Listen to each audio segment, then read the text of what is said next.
최완기의 주간 아이티클. 최완기의 주간 아이티클입니다. 오늘은 지난주에 이어 제2회분을 방송합니다. 오늘 다룰 뉴스는 삼성 갤럭시 노트 7의 단종과 IBM과 구글이 주도하는 새로운 데이터 센터 서버 향상을 위한 오픈 인터페이스 구축 컨소시엄, 소프트뱅크와 사우디아라비아 국부 펀드가 1,000억 달러 규모의 테크 펀드 조성 소식, 그리고 트위터 매각건에 대한 소식 등 4개 주요 뉴스들을 전해드리고자 합니다. 먼저 삼성 갤럭시 노트 7의 단종 소식입니다. 제가 지난주에 삼성이 취할 수 있는 옵션들 중에 유일한 것은 단종뿐이라고 말씀드렸는데 삼성은 결국 단종으로 가는 길을 택했습니다. 이는 쉽지 않은 결정이었지만 그래도 최선책이었다고 생각합니다. 계속 터지는 노트 7 교환품의 발화 사고와 심지어는 사용자들의 부상까지 발생하는 시점에서 삼성으로서는 더 이상 시간을 끌 수 없었기 때문입니다. 더군다나 미 항공청은 10월 15일부터 노트 7의 기내 반입을 금지시켰습니다. 이는 노트 7 사용자가 기기를 기내에 갖고 들어갈 수도 없고 화물로 붙일 수도 없다는 의미입니다. 만일 이를 어기면 큰 벌금을 물게 되거나 혹은 형사사건으로 기소될 수 있다고 하는 뜻입니다. 삼성은 지난주에 또한 2016년 3분기 잠정 영업이익을 원래 7.8조 원에서 5.2조 원으로 하향 조정했습니다. 그리고 4분기와 내년 1분기 영업이익에 부정적인 영향은 3.5조 원이 될 것이라고 발표했습니다. 아마도 이번 노트 7 단종은 어떤 테크 제품들보다 삼성에게 가장 부정적인 이미지를 남긴 선례가 될 것으로 예상합니다. 그리고 삼성이 크게 손상된 브랜드 이미지를 회복하는 데에도 오랜 시간이 걸릴 것으로 보입니다. 그럼에도 불구하고 노트 7의 단종은 아직 풀리지 않는 의무를 남기고 있습니다. 먼저 삼성이 노트 7의 단종을 결정했지만 계속된 발화의 원인에 대해서 명확하게 밝히지 않고 있다는 점입니다. 첫 리콜 이후 한 달 이상 시간이 흘러갔지만 아직도 발화 원인은 공개되지 않았고 이는 삼성이 뭔가 감추고 있다는 인상을 줍니다. 이전 방송에서 잠깐 언급했지만 삼성은 자회사인 삼성 SDI에 모든 책임을 지게 하고 사태를 수습하려고 했던 것 같습니다. 그러나 안전하다고 주장한 중국산 배터리조차도 계속 발화함으로써 이 계획은 무산되고 말았습니다. 아마도 시간이 조금 흘러가면 삼성이 아닌 미국 소비자 제품 안전위가 이번 노트 7의 발화 원인을 밝혀낼 것으로 예상되지만 지금이라도 삼성은 숨기는 것 없이 진상을 밝혀 브랜드 이미지와 제품 신뢰도를 더 잃기 전에 수습하는 편이 현명하다는 것을 알아야 합니다. 두 번째는 IBM과 구글이 주도하는 새로운 데이터 센터 서버 향상을 위한 오픈 인터페이스 구축 컨소시엄 소식입니다. 10월 14일 IBM과 구글 그리고 다른 7개 회사들은 오픈 코허런트 엑셀러레이트 프로세서 인터페이스 오픈 카피로 불리는 데이터 센터 서버 성능을 최대 10배까지 향상시킬 수 있는 오픈 사양 혹은 오픈 규격을 론칭했습니다. 이 컨소시엄은 올해 말까지 일반에게 오픈 카피를 공개할 예정이고 내년 하반기까지 이 규격에 기반한 서버와 관련 제품들을 출시할 예정입니다. 문제는 IBM과 구글이 인텔에게 이 컨소시엄에 합류할 것을 요청했지만 인텔은 자사 서버 기술을 보호한다는 명목으로 이 요청을 거절했다는 것입니다. 따라서 앞으로 인텔과 새로운 컨소시엄 간에 기업 서버 시장에서 큰 격돌이 있을 것으로 예상됩니다.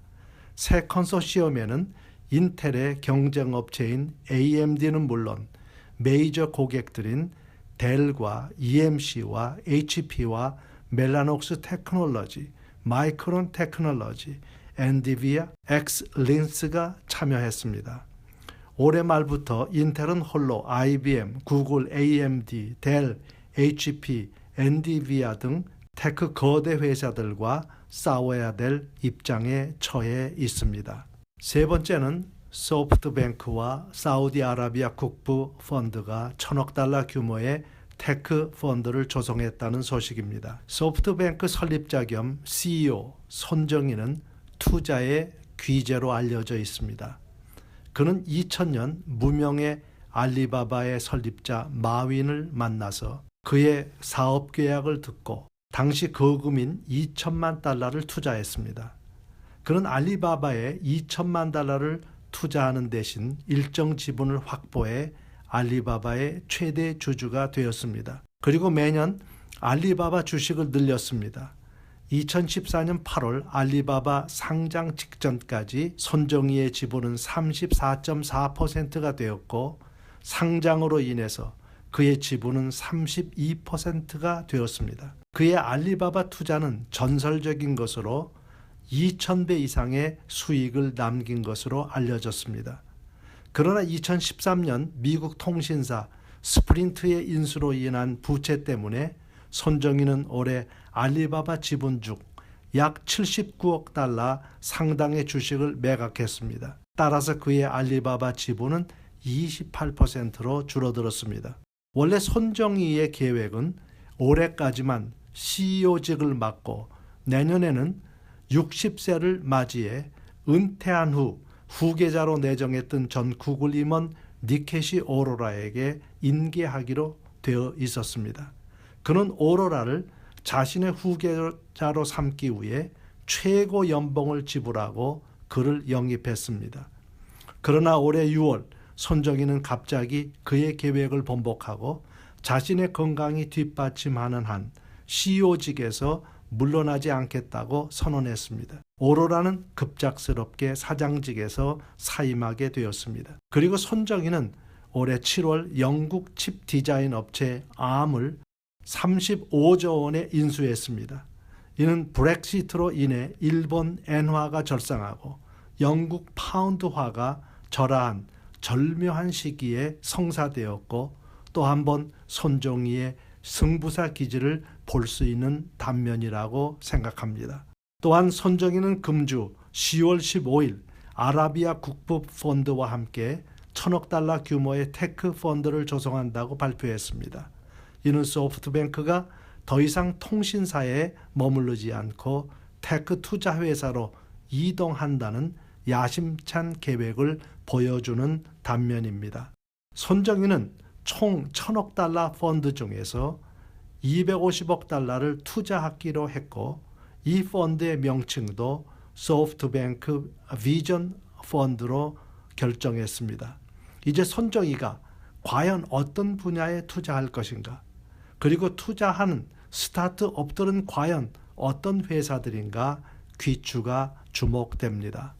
마지막으로 트위터 매각건입니다. 금주에 가장 쇼킹했던 뉴스들 중 하나는 트위터의 가장 강력한 인수업체들 중 하나로 여겨졌던 세일즈포스의 CEO 마크 베니오프가 10월 14일 성명을 통해 자사가 트위터 입찰에 나서지 않겠다고 발표한 것입니다. 최근 테크 업계에서 세일즈포스는 가장 공격적인 인수합병 정책을 가진 회사로 부상했습니다. 비록 마이크로소프트에게 입찰 전쟁에서는 패배했지만 링크드인 인수에서 마지막까지 마이크로소프트의 강력한 경쟁자가 되었습니다. 사실 세일즈포스는 링크드인 인수에서 마이크로소프트보다 더 높은 입찰가를 써냈지만 현금 조달 능력이 모자라 결국 마이크로소프트에게 패배하고 말았습니다. 베니오프는 트위터의 인수가 세일즈포스에 적합하지 않다고 그 이유를 말했지만 실제로는 투자자들의 강력한 반대 때문에 그의 의사를 철회한 것으로 압니다. 투자자들은 베니오프에게 트위터를 인수하지 말라고 강력하게 압력을 넣었고 또한 트위터 인수 계획을 발표하고 나서부터 세일즈포스의 주가는 계속 하락했기 때문입니다. 이제 공개적으로 트위터를 인수하겠다고 나서는 회사는 하나도 없습니다. 따라서 트위터는 이제 새로운 생존 전략을 세워야만 합니다. 트위터의 아킬레스건과 같은 매출 성장과 사용자 수 성장을 위해 극약 처방을 해야 할 시점에 와 있습니다. 트위터 CEO 잭 도시는 이와 같은 상황을 직시하고 직원들에게 직접 이메일을 보내서 자사 플랫폼이 사람들의 뉴스 네트워크라고 말하고 정보를 얻는 가장 빠른 장소가 트위터라고 강조했습니다. 그리고 사람들이 무슨 일이 일어나고 있는지 확인하는 최초의 장소가 트위터가 되도록 모두 노력하자고 독려했습니다. 트위터는 최근 매출 증가와 사용자 수 증가를 위해서 실시간 비디오 스트리밍 서비스 계약을 미식 축구, 미국 프로야구, 미국 프로농구 등 프로리그들과 체결했습니다. 그러나 이 같은 움직임만으로 실제 매출 증가와 사용자 증가가 실현될지는 아직 미지수라고 생각합니다. 이상입니다. 감사합니다.